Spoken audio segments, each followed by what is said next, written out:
మహిమగల స్వరం. ప్రభువైన యేసుక్రీస్తు నామంలో మీ అందరికీ నా వందనాలు.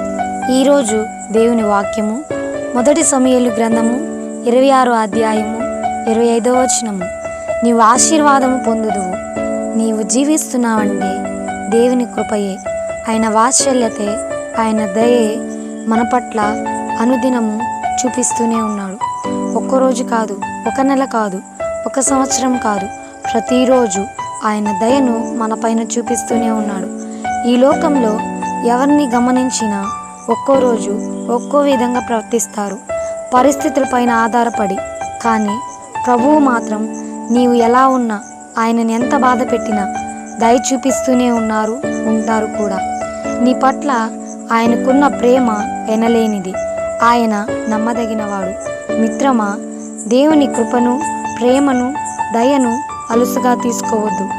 ఎవరైనా నిన్ను ప్రేమిస్తే దానిని నిలుపుకోవడానికి ఎంతలా ప్రయత్నిస్తావో, నిత్యము నిలిచే దేవుని ప్రేమ కొరకు ఇంకెంత ప్రయాసపడాలి ఒకసారి ఆలోచించు.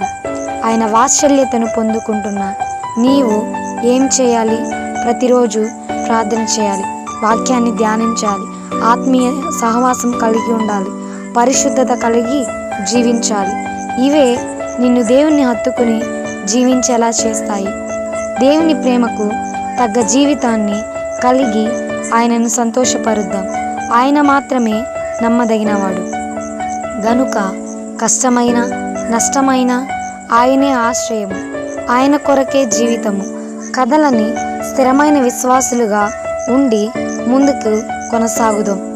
Beulah glorious revival ministries pastor Ratnapal గారు, ఇంటూరు. రోగుల కొరకు ఎల్లప్పుడూ ప్రార్థించెదరు. Glory to God.